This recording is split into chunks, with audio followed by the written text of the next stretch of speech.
पिछले वीडियो में मैंने पढ़ाया था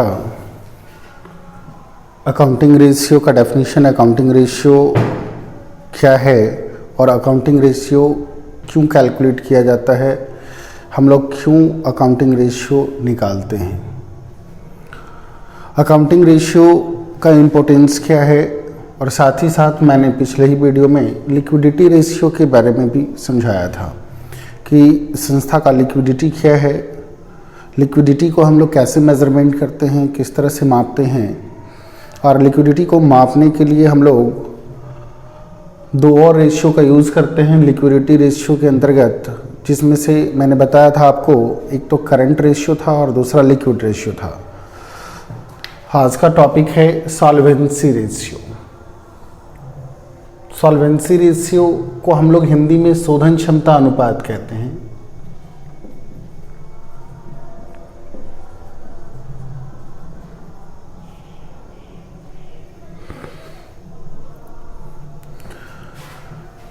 एक कंपनी के ऊपर या किसी भी व्यावसायिक संस्था के ऊपर दो प्रकार का ऋण होता है। एक तो शॉर्ट टर्म लोन या वेरी शॉर्ट टर्म लोन, जिसको हम लोग कहते हैं अल्पकालीन ऋण, और संस्था अपने अल्पकालीन ऋण को भुगतान करने में, अल्पकालीन ऋण का शोधन करने में, पेमेंट करने में, रिडम्पशन करने में सक्षम है या नहीं है, मीन्स कैपेबल है या नहीं, तो इसको हम लोग चेक करते हैं लिक्विडिटी से। जिस संस्था के पास जितनी ही ज़्यादा लिक्विडिटी होगी वो संस्था अपने अल्पकालीन ऋणों का भुगतान उतना ही जल्दी कर सकता है। तो इसको हम लोग चेक करते हैं करंट रेशियो और लिक्विड रेशियो से, जो कि मैंने पिछले वीडियो में पढ़ाया था। बट किसी संस्था के ऊपर लॉन्ग टर्म लोन भी होता है, दीर्घकालीन ऋण भी होता है, और दीर्घकालीन ऋण के बारे में मैंने बताया था कि ऐसा कर्ज, ऐसा ऋण जिसे 1 साल के बाद ही, आफ्टर 1 ईयर, 12 महीने के बाद ही चुकाना पड़ता है, तो ऐसे ऋण को हम लोग लॉन्ग टर्म लोन कहते हैं या लॉन्ग टर्म लाइबिलिटीज कहते हैं। इसको हम लोग नॉन करंट लाइबिलिटीज भी कहते हैं, गैर चालू दायित्व भी कहते हैं। तो ऐसा कर्ज, ऐसा ऋण जो संस्था के ऊपर है, हमारे कंपनी के ऊपर है, और कंपनी इस तरह के लॉन्ग टर्म लाइबिलिटीज का या नॉन करंट लाइबिलिटीज का भुगतान करने में सक्षम है या नहीं, इसको चेक करने के लिए हम लोग सॉल्वेंसी रेशियो निकालते हैं। सॉल्वेंसी रेशियो मीन्स शोधन क्षमता अनुपात। शोधन का मतलब होता है भुगतान, क्षमता को हम लोग कहते हैं कैपेसिटी, और रेशियो, ये रेशियो हमें ये बताता है कि हमारी संस्था, हमारी कंपनी, हमारा इंडस्ट्रीज अपने नॉन करंट लाइबिलिटीज का, दीर्घकालीन ऋण का भुगतान करने में, जिससे कंपनी कर्ज लिए उसको चुकाने में सक्षम है या नहीं, समर्थ है या नहीं, हम लोग रेशियो के माध्यम से चेक करते हैं। तो शोधन क्षमता अनुपात में हम लोग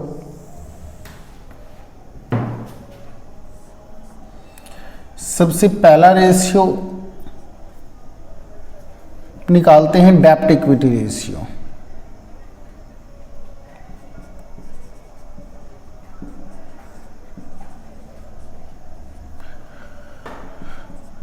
जिसको हम लोग कहते हैं ऋण क्षमता अनुपात।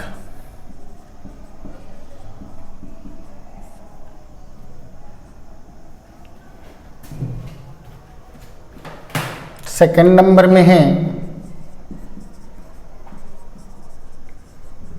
टोटल एसेट्स टू डेब्ट रेशियो।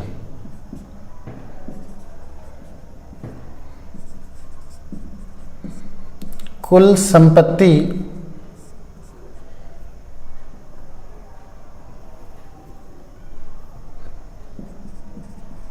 ऋण अनुपात।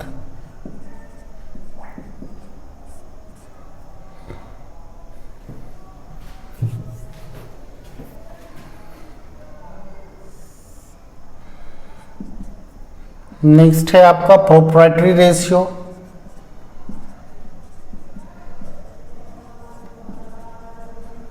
जिसको हम लोग कहते हैं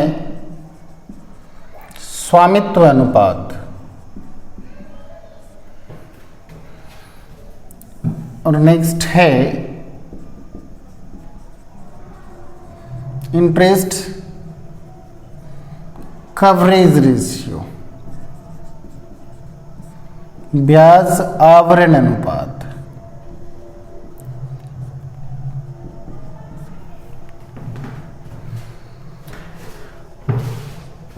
तो सॉल्वेंसी रेशियो में हम लोग 4 रेशियो निकालते हैं। एक डेब्ट इक्विटी रेशियो, दूसरा टोटल एसेट्स टू डेब्ट रेशियो, तीसरा प्रोप्राइटरी रेशियो, चौथा इंटरेस्ट कवरेज रेशियो। हम लोग अलग अलग से स्टडी करेंगे। डेब्ट इक्विटी रेशियो क्या है, टोटल एसेट्स टू डेब्ट रेशियो क्या है और प्रोप्राइटरी रेशियो क्या है। लास्ट में हम लोग स्टडी करेंगे इंटरेस्ट कवरेज रेशियो क्या है। चलो फर्स्ट नंबर में हम लोग डेब्ट इक्विटी रेशियो। डेब्ट का मतलब होता है कर्ज, डेब्ट का मतलब कर्ज या ऋण, और इक्विटी का मतलब होता है समता। इक्विटी को हम लोग ऑनर्स इक्विटी भी कहते हैं। ऑनर्स इक्विटी जरा सा समझेंगे।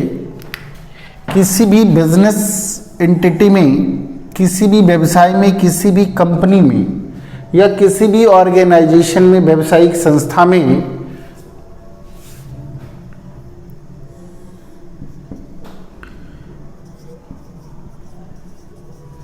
ऑनर्स इक्विटी और डेब्ट मीन्स कर्ज, दोनों ही इन्वेस्टमेंट के रूप में काम करता है। यदि हम किसी बिजनेस को स्टार्ट करते हैं तो बिजनेस स्टार्ट करने के लिए हमें कैपिटल चाहिए, और यदि ये कैपिटल हम खुद अपना लगा रहे हैं, यदि हम बिजनेस के ऑनर है और मैंने खुद अपना ओन एसेट्स लगाया, ओन कैपिटल लगाया, मैंने अपनी पूंजी लगाई, चाहे जिस रूप में लगाया, उसको हम लोग कहेंगे ऑनर्स इक्विटी। यानी बिजनेस के मालिक या बिजनेस के ऑनर का जो कैपिटल बिजनेस में इन्वेस्ट होता है, व्यवसाय में जो पूंजी व्यवसाय के मालिक के द्वारा लगाया जाता है, उसको हम लोग कहते हैं ऑनर्स इक्विटी। करेक्ट। और उस कैपिटल के अलावे यदि बिजनेस में और भी कैपिटल का रिक्वायरमेंट होता है और पैसे की रिक्वायरमेंट होती है, वर्किंग कैपिटल की रिक्वायरमेंट होती है, तो इस रिक्वायरमेंट को हम किसी अन्य व्यक्ति से, किसी अन्य संस्था से कर्ज लेकर के पूरा करते हैं। तो जब हम अपने बिजनेस में किसी दूसरे व्यक्ति या दूसरे संस्था से कर्ज लेते हैं, लोन लेते हैं, तो इसको हम लोग कहते हैं डेब्ट। और ये ऋण जो हम लोग लेते हैं लंबे समय के लिए, किसी लॉन्ग टर्म प्रोजेक्ट को पूरा करने के लिए, ठीक, या तो फिर हम अपने बिजनेस का एक्सपेंशन विस्तार करने के लिए, या फिर किसी एसेट्स को खरीदने के लिए। जब हम अपने बिजनेस में किसी एसेट्स को, कोई संपत्ति खरीदने के लिए, या किसी लंबी योजना, परियोजना को शुरू करने के लिए, स्टार्ट करने के लिए, जब हम लंबी अवधि के लिए कर्ज लेते हैं, लंबे समय के लिए कर्ज लेते हैं, तो इसको हम लोग बोलते हैं डेब्ट। और जब ऑनर यानी बिजनेस का मालिक खुद अपना कैपिटल इन्वेस्ट करता है बिजनेस में, तो इसको हम लोग बोलते हैं ऑनर्स इक्विटी। तो यदि एकाकी व्यापार जिसका मालिक सिर्फ एक ही व्यक्ति हो, तो एकाकी व्यापार में ऑनर्स इक्विटी बोला जाएगा। किसको? ऑनर्स इक्विटी में किसको किसको शामिल किया जाएगा? कैपिटल को, प्रॉफिट को, और प्रॉफिट में से जो रिजर्व बनाया जाता है उसको। यानी ऑनर्स इक्विटी में हम लोग 3 आइटम को रखते हैं। एक कैपिटल जो बिजनेस के ऑनर ने खुद लगाया, दूसरा कैपिटल से जो प्रॉफिट अर्निंग किया गया वो प्रॉफिट, और तीसरा प्रॉफिट का कुछ पार्ट्स काट करके रिजर्व के रूप में रखा गया वो रिजर्व। जब इस तीनों को हम लोग जोड़ देते हैं तो ये बन जाता है ऑनर्स इक्विटी। और इस तीनों आइटम पर ही बिजनेस के ऑनर का राइट होता है, व्यवसाय के मालिक का अधिकार होता है। साझेदारी व्यापार में भी साझेदारों का कैपिटल, साझेदारों का प्रॉफिट जो कि अनडिस्ट्रीब्यूटेड है, अभी तक बांटा नहीं गया है, और रिजर्व प्रॉफिट का ही कुछ पार्ट्स जिसको फ्यूचर लॉस को मेंटेन करने के लिए हमने रखा है। तो एकाकी व्यापार हो चाहे साझेदारी व्यापार हो, इस तीनों को हम लोग ऑनर्स इक्विटी कहते हैं। इस तीनों पर एकाकी व्यापार का मालिक या तो फिर साझेदारी व्यापार में जितने भी साझेदार हैं उनका अधिकार होता है। यदि हम कंपनी की बात करें तो कंपनी के ऑनर कौन होते हैं? कंपनी के शेयर होल्डर्स जिन्होंने कंपनी का शेयर्स परचेज किया है और इसके माध्यम से कैपिटल को इन्वेस्ट किया है। तो कंपनी का owner shareholder, shareholder का जितना भी कैपिटल लगा हुआ है वो share capital. Profit and loss account, यानी कंपनी ने जितना प्रॉफिट अर्निंग किया है वो, और प्रॉफिट में से जो रिजर्व बना है वो। तो यहाँ हम लोग बात कर रहे हैं, चाहे एकाकी व्यापार हो, चाहे वो साझेदारी व्यापार हो, चाहे वो कंपनी हो, ऑनर्स इक्विटी में हम इस तीनों को शामिल करते हैं, कैपिटल, प्रॉफिट और रिजर्व को। करेक्ट। और डेप्ट का मतलब मैंने बता दिया है, डेप्ट का मतलब कर्ज, और ये कर्ज लंबे समय के लिए होता है जिसको हम लोग नॉन करंट लायबिलिटीज कहते हैं। इसमें हम लोग डिवेंचर्स, ऋण पत्र को भी शामिल करते हैं, इसमें हम लोग बैंक लोन को भी शामिल करते हैं, चाहे वो सिक्योर्ड हो चाहे वो अनसिक्योर्ड हो। इसमें हम लोग पब्लिक डिपॉजिट को भी शामिल करते हैं, इसमें हम लोग मॉर्गेज लोन, बंधक ऋण को भी शामिल करते हैं। ठीक। तो यहाँ पर डेप्ट और इक्विटी, डेप्ट का मतलब आपने समझा, डेप्ट का मतलब कर्ज, और इक्विटी का मतलब हो गया ऑनर्स इक्विटी। ऑनर्स इक्विटी का मतलब बिजनेस के ऑनर के द्वारा जो कैपिटल इंट्रोड्यूस किया जाता है या फिर इन्वेस्ट किया जाता है उसको हम लोग ऑनर्स इक्विटी कहते हैं। तो डेप्ट इक्विटी रेशियो हमें ये बताता है, डेप्ट इक्विटी रेशियो हमें ये बताता है कि इन दोनों के बीच का रेशियो क्या है। यानी कंपनी के टोटल कैपिटलाइजेशन में, कंपनी के टोटल कैपिटल में, कुल पूंजी में डेप्ट और इक्विटी का क्या रेशियो है। यानी मान लो कि कंपनी का टोटल कैपिटल हो गया 10 लाख, सपोज करो टोटल कैपिटल 10 लाख, और इस टोटल कैपिटल में कंपनी के ऑनर का कैपिटल कितना है, मीन शेयर होल्डर का कैपिटल कितना है। यदि मान लो कि शेयर होल्डर का कैपिटल 4 लाख रुपया है, तो बाकी 6 लाख रुपया जो है वो कहाँ से पूरा किया गया है। 6 लाख रुपया हो गया आपका डेप्ट, इसको हम लोग बोलेंगे शेयर कैपिटल और इसको हम लोग बोलेंगे डेप्ट। डेप्ट का मतलब कर्ज, यानी 6 लाख रुपया ऋण पत्र के माध्यम से या बैंक से लोन लेकर के पूरा किया गया और 4 लाख रुपया शेयर इशू करके पूरा किया गया। तो कंपनी का जो टोटल कैपिटलाइजेशन है, कुल पूंजी जितना रिक्वायर्ड है, जितनी ज़रूरत है बिजनेस करने के लिए, उसमें शेयर्स के माध्यम से जितने कैपिटल प्राप्त किए जाते हैं इसको हम लोग कहते हैं इक्विटी, और डेप्ट के माध्यम से जितने कैपिटल प्राप्त किए जाते हैं इसको हम लोग कैपिटल नहीं बोलेंगे, इसको हम लोग बोलेंगे डेप्ट, कर्ज, नॉन करंट लायबिलिटीज। तो इन दोनों के बीच का जो रेशियो है वो रेशियो क्या है। ठीक। अभी रेशियो यदि देखा जाएगा तो 2:3, यदि रेशियो देखा जाएगा तो 2:3।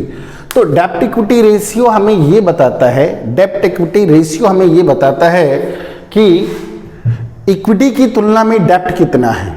मीन्स ऑनर्स इक्विटी, कंपनी के शेयर होल्डर ने जितना शेयर्स परचेज किया है तो शेयर्स के माध्यम से कितना कैपिटल प्राप्त किया गया है, और इसकी तुलना में डेप्ट कितना है, कर्ज कितना है। क्लियर है। तो डेप्ट इक्विटी रेशियो निकालने के लिए जिस तरह का फार्मूला यूज किया जाता है, इसमें डेप्ट और इक्विटी दोनों आ जाता है। तो यहां पर हम लोग डेप्ट इक्विटी रेशियो का फार्मूला यूज करेंगे। डेप्ट इक्विटी रेशियो बराबर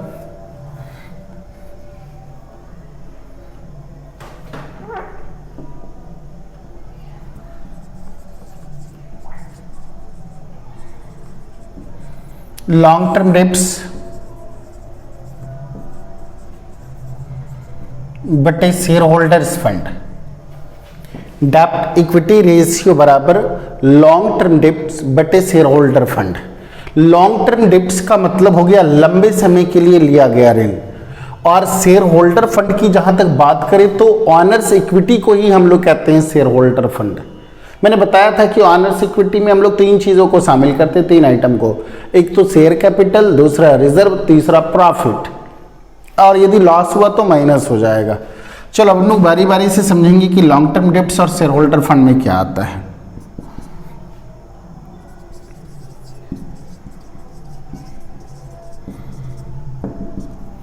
लॉन्ग टर्म डेप्ट्स में यानी लंबे समय के लिए लिया गया कर्ज, इसमें हम लोग शामिल करते हैं डिवेंचर्स को यानी ऋण पत्र को, पब्लिक डिपॉजिट, जनता का जो जमा हमारे पास है,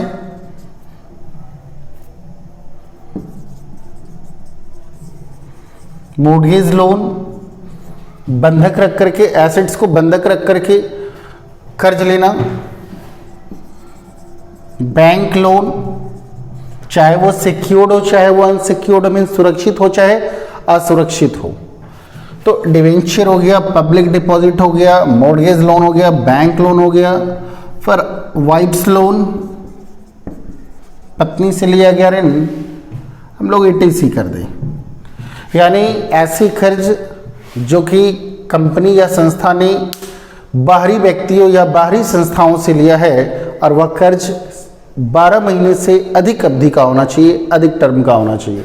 तो ऐसे कर्ज को हम लोग लॉन्ग टर्म डेब्ट्स कहते हैं। चलो अब शेयर होल्डर फंड आ जाएं।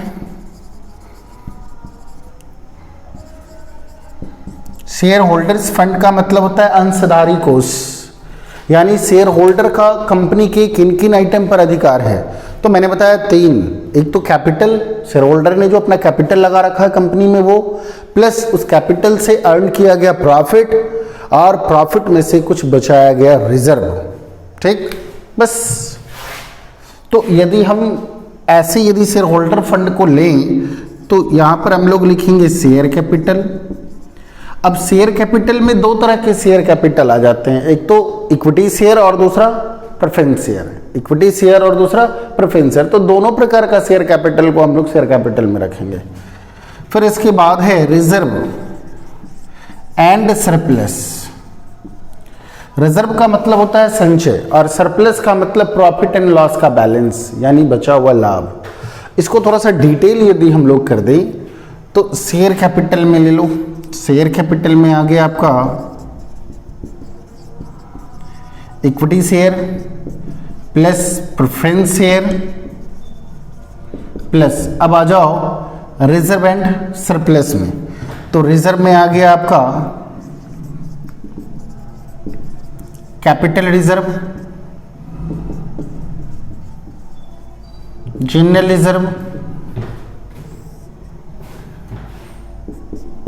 Debenture redemption reserve,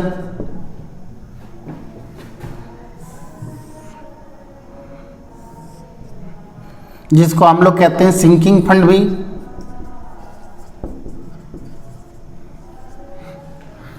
security premium,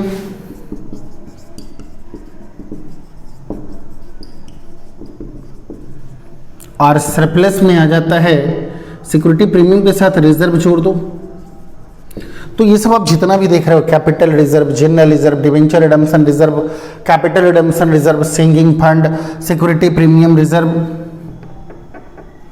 other reserve, plus ये जो सरप्लस आप देख रहे हो ये PL हो गया, प्रॉफिट एंड लॉस स्टेटमेंट, यानी बचा हुआ लाभ। तो ये सारे को जोड़ दो, शेयर कैपिटल में equity share capital, preference share capital, reserve में आ गया capital reserve, general reserve, debenture redemption reserve को ही हम लोग सिंकिंग फंड कहते हैं, मैंने अलग से लिख दिया वैसे, ठीक है। और कैपिटल रिडम्पशन रिजर्व भी हो जाएगा, CRR भी हो जाएगा, जो कि मैंने लिखा नहीं, यहाँ पर लिख दे रहे हैं CRR, कैपिटल रिडम्पशन रिजर्व, ठीक। सिक्योरिटी प्रीमियम रिजर्व हो गया, अदर रिजर्व हो गया, PL अकाउंट का बैलेंस हो गया। तो ये सब हमारे लिए रिजर्व एंड सरप्लस में आता है। लेकिन रिजर्व एंड सरप्लस में से आपको पता होगा कि कुछ नेगेटिव आइटम भी घटते हैं। यहाँ पर मैं इस दोनों को जोड़ करके नेगेटिव आइटम को मैं घटा देता हूँ। जैसा कि आप लोगों ने पढ़ा था, बैलेंस शीट ऑफ कंपनी मैंने पढ़ाया था, तो उसमें मैंने बताया था नेगेटिव आइटम के बारे में। बैलेंस शीट ऑफ कंपनी जो आपने पढ़ा था उसमें मैंने बताया था नेगेटिव आइटम के बारे में। तो कुछ ऐसे आइटम होते हैं जो कि नेगेटिव फॉर्म में होते हैं, जो रिजर्व एंड सरप्लस से डिडक्ट होते हैं, माइनस होते हैं। और इसमें आता है आपको नेगेटिव आइटम में discount on issue of share, discount on issue of debenture, discount on issue of share, discount on issue of debenture, preliminary expenses जिसको हम लोग कहते हैं प्रारंभिक व्यय, share issue expenses, underwriting commission और PL का डेबिट बैलेंस, PL का डेबिट बैलेंस। क्लियर है? यहां पर वैसे मैं लिख रहा हूं, इसको मैं अभी मिटा देता हूं।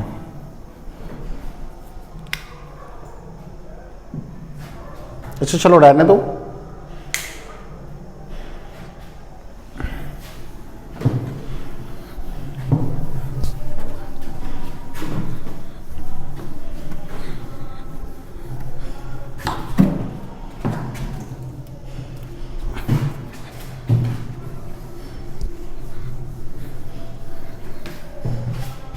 तो हम लोग डेब्ट इक्विटी रेशियो निकालने के लिए लॉन्ग टर्म डेब्ट्स बटे शेयर होल्डर फंड, लेकिन शेयर होल्डर फंड निकालने के लिए आप क्या करेंगे, निगेटिव आइटम को हटा देंगे।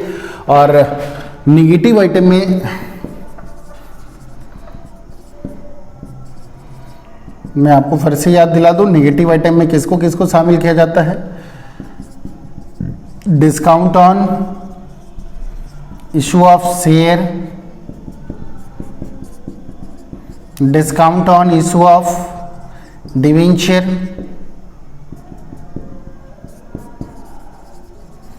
Share issue expenses,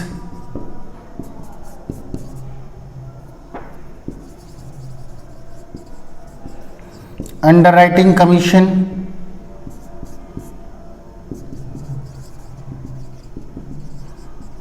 preliminary expenses प्रारंभिक व्यय,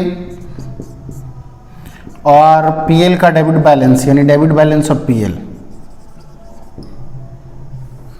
ये सारे निगेटिव आइटम हैं, मीन्स घटने वाले आइटम हैं। तो जब हम लोग शेयर होल्डर फंड निकालें तो शेयर होल्डर फंड में जैसे equity share capital, preference share capital, general reserve, capital reserve, other reserve, sinking fund, capital redemption reserve, security premium reserve, PL account का क्रेडिट बैलेंस, इन सारे को जोड़ करके यदि इस नेगेटिव आइटम का कोई भी आइटम दिखे तो आप माइनस कर देना शेयर होल्डर फंड में से, तब जाकर के शेयर होल्डर फंड निकलेगा।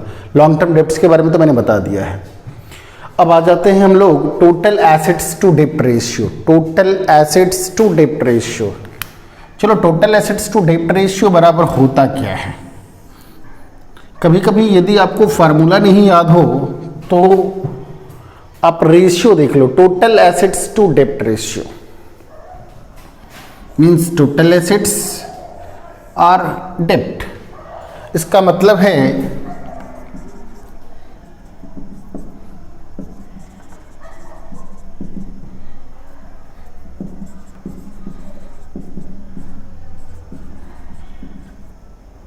टोटल एसेट्स टू डेब्ट रेशियो बराबर टोटल एसेट्स बाय डेब्ट का मतलब लॉन्ग टर्म डेब्ट्स या long term liabilities.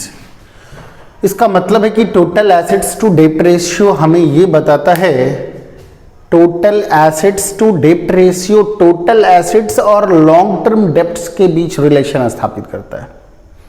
Total assets to डेब्ट रेशियो संस्था के टोटल एसेट्स यानी कुल संपत्ति और लंबे समय के लिए लिए गए कर्ज के बीच संबंध स्थापित करता है और ये बताता है कि हमारे टोटल एसेट्स का कितना पार्ट्स लॉन्ग टर्म डेब्ट से परचेज किया गया है।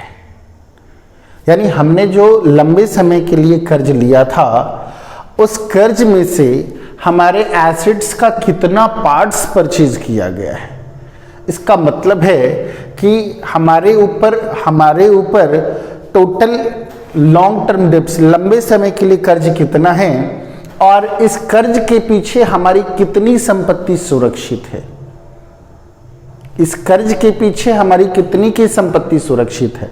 यदि कर्ज हम ना चुका पाए तो मैंने जिनसे कर्ज ले रखा है वो कर्ज की वसूली के लिए हमारे कौन कौन से एसेट्स को बेच सकते हैं। मीन्स इस कर्ज को चुकाने के लिए हमारे पास एसेट्स अवेलेबल है या नहीं है, ये रेशियो हमें बताता है।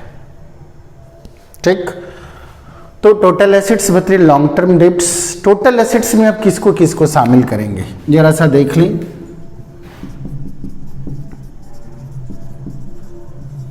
टोटल एसेट्स में दो एसेट्स को शामिल करते हैं, एक फिक्स्ड एसेट्स और दूसरा करंट एसेट्स, यानी फिक्स्ड एसेट्स और plus current assets. Fixed assets का दूसरा नाम भी है नॉन करंट एसेट्स, अस्थायी संपत्ति, गैर चालू संपत्ति, प्लस करंट एसेट्स चालू संपत्ति। अब नॉन करंट एसेट्स में क्या आता है आपको मालूम है, plant, machinery, furniture, land, building, goodwill, patent, copyright, investment, long term investment, ये सब जितने भी है ये सारे के सारे नॉन करंट एसेट्स हो गए। करंट एसेट्स में क्या आता है, sundry debtors, bills receivable, cash in cash equivalent में आता है आपको cash in hand, cash at bank, accrued interest. तो ये सारे के सारे, क्लोजिंग स्टॉक, ये सारे के सारे जो हैं ये करंट एसेट्स हैं। तो नॉन करंट एसेट्स हो चाहे करंट एसेट्स हो, दोनों ही एसेट्स को यदि हम जोड़ देते हैं तो निकलता है टोटल एसेट्स। क्लियर है। लॉन्ग टर्म डेब्ट्स में क्या आता है ये आपको मालूम है, मैंने थोड़ा देर पहले ही बताया था। डेब्ट इक्विटी रेशियो में लॉन्ग टर्म डेब्ट्स का मतलब होता है लंबे समय के लिए लिया गया ऋण, और इसमें हम लोग शामिल करते हैं debentures, bank loan, mortgage loan, public deposit, wipes loan. Bank loan में भी सिक्योर्ड और अनसिक्योर्ड दोनों। तो ये सारे जितने भी हैं ये सारे के सारे लॉन्ग टर्म डेब्ट्स कहे जाएंगे। तो आप लॉन्ग टर्म डेब्ट्स निकालने के लिए ये सारे लॉन्ग टर्म डेब्ट्स को जोड़ देना, टोटल एसेट्स में फिक्स्ड एसेट्स और करंट एसेट्स दोनों को जोड़ देना, डिवाइड कर दोगे, टोटल एसेट्स टू डेब्ट रेशियो निकल जाएगा।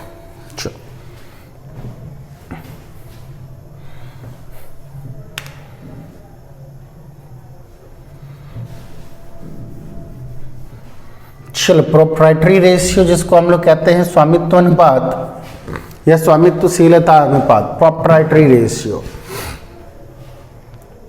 प्रोप्राइटरी रेशियो यदि देखा जाए तो डेब्ट इक्विटी रेशियो और टोटल एसेट्स टू डेब्ट रेशियो का कॉम्बिनेशन है। यदि हम ये दोनों ही रेशियो को उलट दें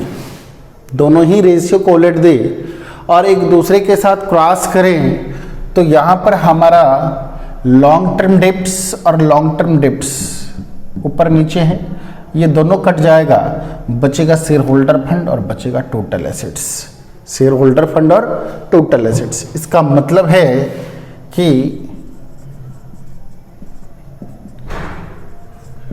प्रोप्राइटरी रेशियो बराबर share holder fund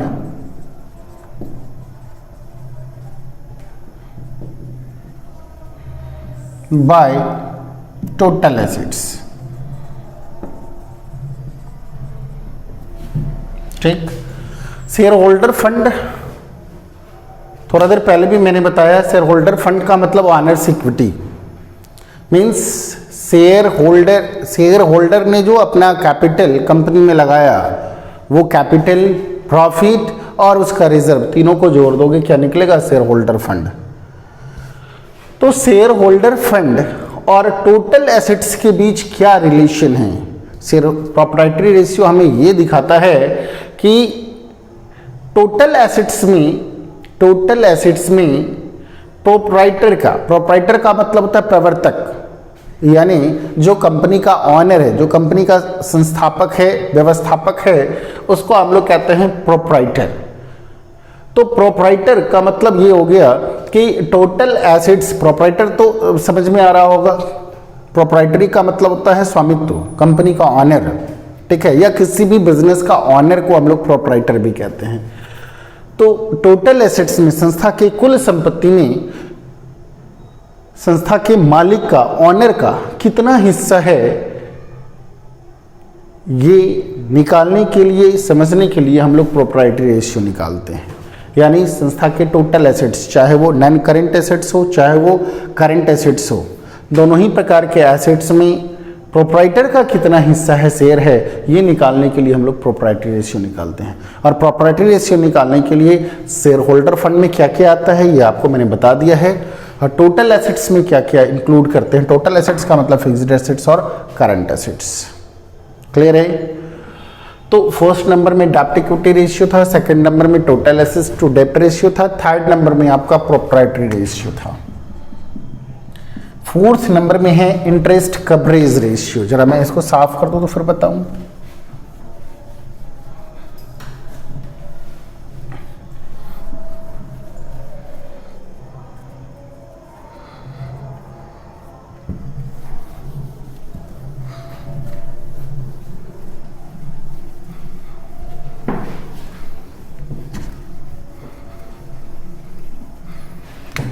fourth number में है interest coverage ratio.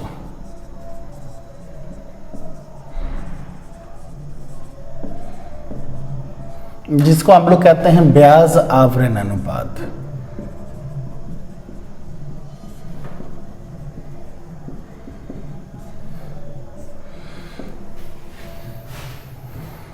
Interest coverage ratio हमें ये बताता है कि संस्था के नेट प्रॉफिट में, शुद्ध लाभ में से इंटरेस्ट कितना दिया जा रहा है। मीन्स यदि हमें प्रॉफिट होता है तो ये प्रॉफिट जो है, ये प्रॉफिट किसका है? ये प्रॉफिट कैपिटल का है। यदि कोई भी व्यक्ति या कोई भी संस्था अपना कैपिटल इन्वेस्ट करता है किसी बिजनेस में, तो कैपिटल इन्वेस्ट करने के बाद बिजनेस को ऑपरेट करने से उसे प्रॉफिट होता है। यानी कैपिटल के अलावे जो अमाउंट प्राप्त होता है उसे हम लोग कहते हैं प्रॉफिट। तो कैपिटल के बदले बिजनेस हमें क्या देता है? प्रॉफिट। यदि आप किसी भी बिजनेस में कैपिटल लगाओगे तो आप बिजनेस से प्रॉफिट अर्न करोगे, ठीक। लेकिन कैपिटल के अलावे यदि हम बिजनेस में लोन इन्वेस्ट करते हैं, किसी से कर्ज लेकर के पैसे इन्वेस्ट करते हैं, जिसको हम लोग कहते हैं लोन या डेब्ट, तो इस डेब्ट के बदले मेरे को क्या मिलता है? इस डेब्ट के बदले में इंटरेस्ट मिलता है। मैंने जिससे कर्ज लिया है, इस कर्ज के बदले में हम उसे क्या देते हैं? इंटरेस्ट। तो यहां पर टोटल इनकम यदि देखा जाए तो टोटल इनकम, बिजनेस से जितना भी टोटल इनकम होता है, इस टोटल इनकम एक्सपेंसेस काटने के बाद जो इनकम होता है, इस इनकम में से या फिर EBIT, earning before interest and tax, यानी ऐसा अर्निंग, ऐसा कमाई, ऐसा अर्जन जो इंटरेस्ट और टैक्स काटने से पहले का हो, इसमें से यदि दो चीज हम लोग घटा देते हैं, क्या घटा देते हैं? इंटरेस्ट। यदि मैं कर्ज लेकर के बिजनेस कर रहा हूं तो कर्ज के बदले में जो देना है उसे हम लोग कहते हैं इंटरेस्ट।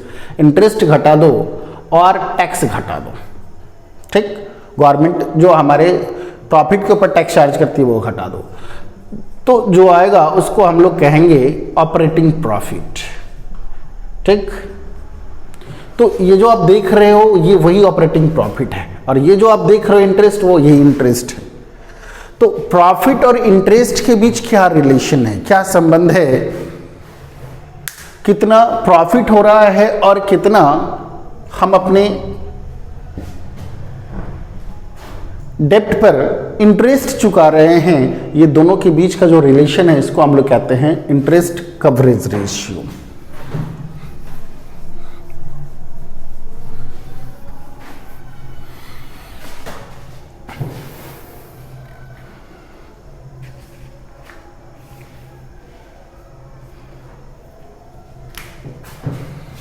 चलो, इंटरेस्ट कवरेज रेशियो निकालने के लिए net profit before interest and tax, मैंने थोड़ा देर पहले भी बताया था, जिसको हम लोग कहते हैं EBIT, यानी earning before interest and tax, by total interest on long term debts, net profit before interest and tax but a total interest on long term debts।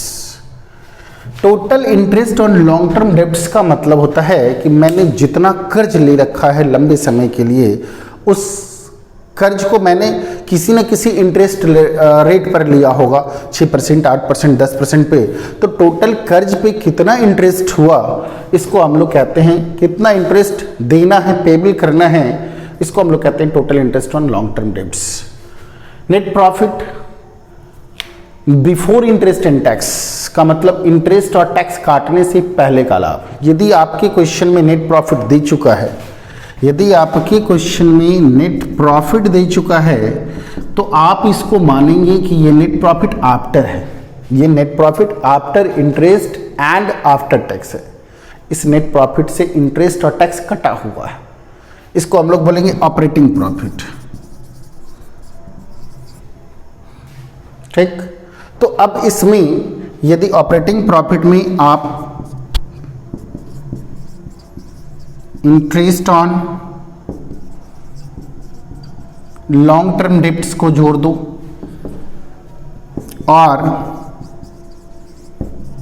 Income tax को जोड़ दो, तो ये आपका निकल जाएगा net profit before interest and tax. और यही net profit before interest and tax यहाँ लेंगे और यहाँ जो देख रहे हैं interest on long term debts divide करेंगे, दोनों के बीच का रेशियो निकालेंगे।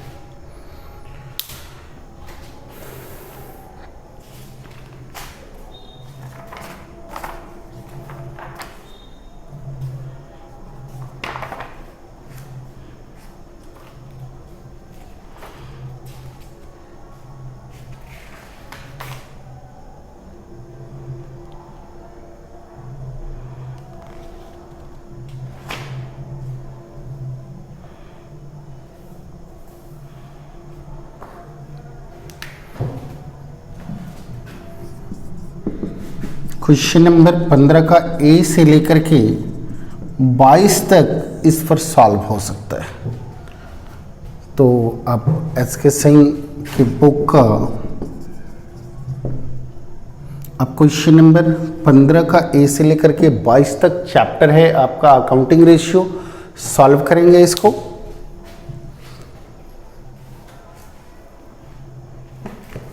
नेक्स्ट वीडियो होगा हमारा एक्टिविटी रेशियो, और एक्टिविटी रेशियो को हम लोग क्रियाशीलता या निष्पादन अनुपात भी कहते हैं। ठीक है, थैंक यू।